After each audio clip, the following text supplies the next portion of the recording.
Baik pemirsa di rumah, kembali lagi bersama kami di Senja Berkah. Pasti Pasti berkah. berkah. Nah, ngomongin soal iman nih ya tadi Iya Pak betul. Ustadz. Aku penasaran nih, kira-kira mengapa sih iman itu harus diucapkan dan dibuktikan? Gini, kalau dalam satu pelajaran, dalam satu kitab ya, eh, seorang ulama itu mengatakan mendefinisikan iman. Iman itu harus disebutnya diyakinkan ya, tasdiqu bil qalbihi, yakinkan secara hati. Iya betul. Jadi hati menyaksikan, kemudian wa qalbi bilisanihi. Jadi diucapkan dengan lisan. Makanya iman itu nggak cukup kita yakin di hati. Iya. Tapi kita harus, kalau istilahnya proklamirkan lah, bahwa saya beriman kepada Allah itu harus diproklamirkan. Nah, cara proklamirkannya bagaimana? Ketika kita meyakini Allah dan Nabi Muhammad SAW itu ya sebagai junjungan kita, maka wajiblah apa yang diperintahkan kita mengikuti itu seperti itu. Oke. Ya. Iya. Iya, berarti Pak Ustadz iman itu harus dibuktikan dengan perbuatan kan Pak Ustadz. Nah, perbuatan apa yang menunjukkan bahwa kita itu beriman Pak Ustadz? Yang paling gampang itu bagi laki-laki itu ya itu aja, sholat ke masjid. Iya. Yang paling gampang ya. Kemudian kalau bagi perempuan ya sedekah atau baca Quran atau apa itu paling gampang lah. Iya betul. Tetapi ini menyangkut pertanyaan dari AAB tadi kan dengan perbuatan ya Pak Ustadz. Tetapi saya pernah dengar bagaimana sih kira-kira kalau misalnya iman tanpa perbuatan itu Pak Ustadz? Mungkin dia hanya percaya kepada Allah tapi tidak menjalankan segala perbuatan. Iya. Nah, ketika dia hanya mengakui kepada Allah saja, ini khawatirnya dan tidak menjalankan perintah syariatnya. Iya betul. Dia seperti ini, seperti hal-hal yang lalu gitu ya. Seperti dalam Al-Quran itu, apakah Allah sendiri yang berfirman, apakah engkau tahu ketika orang Yahudi dan Nasrani itu ditanya amantu billahi, apakah engkau beriman kepada Allah? Mereka jawab ya. Iya. Tapi ketika sama Rasulullah, yuk atuh kita sholat baca Quran, dia nggak mau. Oh iya betul. Jadi kalau tadi kalau setiap manusia siapapun akan ditanya, kamu percaya adanya Allah? Percaya pasti. Tapi ketika kamu mau ikut saya nggak untuk sholat atau apa, pasti menolak. Waduh. Oke. Berbahaya ya. Ya itu makanya di Al-Quran sudah mengajarkan seperti itu ada. Berarti keimanan itu atau iman itu seistimewa apa sih Pak Ustadz bagi diri kita sebagai seorang muslim? Ya, kalau di Al-Quran itu apabila disebut nama Allah, maka bergetarlah hatinya. Nah itu. Kalau iman sudah istimewa, ketika kita bilang Allah, hati kita tuh bergetar keras. Kayaknya timbul rasa rindu. Wah, yang bangetnya rindu. Masya Allah. Kayaknya kalaupun ada wanita cantik masih kalah rindunya kepada Allah. Jadi di rumah ada istri cantik pun kayaknya masih kalah dengan rindu kepada Allah. Nah itu istimewanya iman tuh. Berarti kalau untuk belum mencapai ke sana berarti iman kita belajar lah. Belajar lah pelan-pelan kan nggak langsung ciu gitu ya. Jadi pertangga tuh kan nggak mungkin kita langkah dari awal. Cirinya iman istimewa itu nanti umur 40 tahun. Wah gimana tuh Pak Ustadz? 40 tahun? Nah 40 tahun itu akan kelihatan seseorang. Dia akan mendekat kepada Allah atau makan menjauh.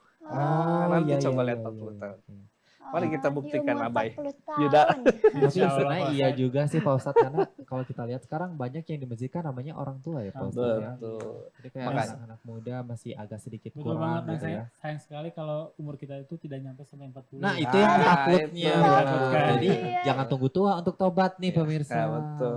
Harus dari sekarang ya. Iya betul. Ngomongin iman nih Pak Ustadz ya. Mengapa sih kita tuh harus merealisasikan gitu iman di kehidupan kita ataupun rukun iman gitu? Iya. Kenapa tuh? Gini, kita bukan riya terhadap apa yang kita kerjakan ya. Iya betul. Tapi kita berikrar. Tadi kan saya katakan bahwa iman itu tidak cukup kita dalam hati ya. Betul. Tapi di lisan juga artinya, yuk kita ikrarkan bahwa kita seorang muslim. Cara yang paling mudah tadi, sholat jamaah bagi laki-laki. Bagi perempuan mungkin di rumah ya baca Quran yang banyak. Kita hidup sesuai dengan kaidah Islam. Berinteraksi sosial dengan masyarakat sesuai dengan syariat. Tidak menyakiti tetangga saja sudah iman.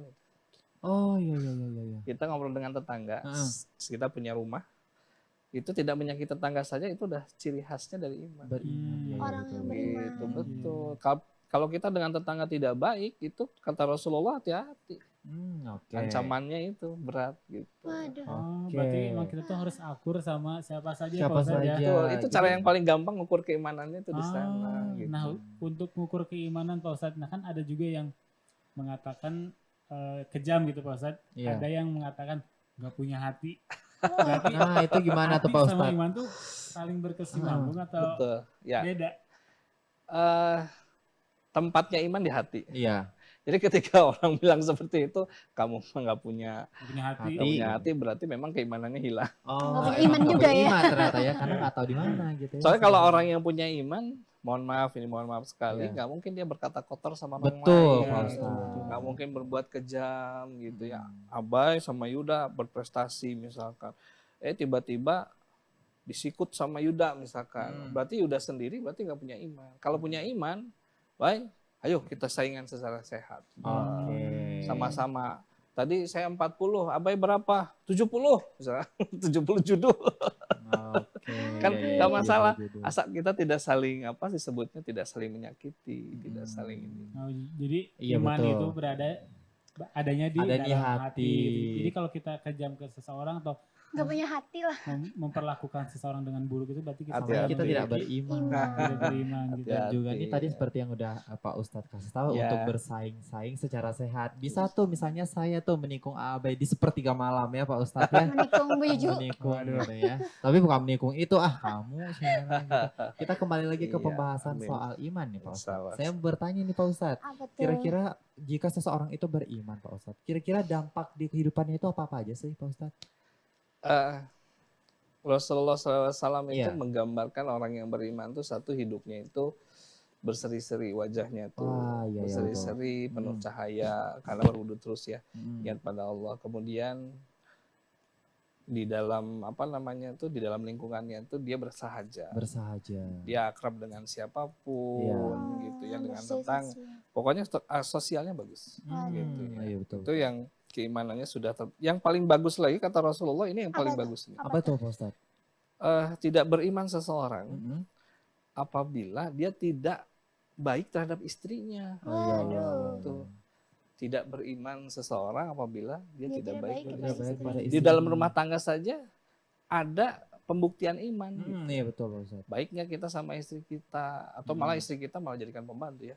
Nah itu yang parah ya Pak Kebanyakan. Ustadz ya. Ya Istri kita udah nih dulu waktu mohon maaf gitu ya, Iya. waktu kenalan ta'aruf, aduh ngomongnya tuh mesra, tapi Mesra, ketika manis. Pas udah nikah. nikah ijab kabul itu sah, baru aja sehari udah Waduh. Kang nyokotkeun, wah kaki udah main gitu ya. Aduh, Aduh, Masya parah Waduh, sih jangan itu. sampai ya. sampai, Janganlah, Pak. jangan. Iya betul Tuh, betul.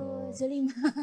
Iya. Ngomongin iman nih Pak Ustadz. Kan dari tadi tuh ngomonginnya manusia yang beriman nih, manusia yang memiliki iman.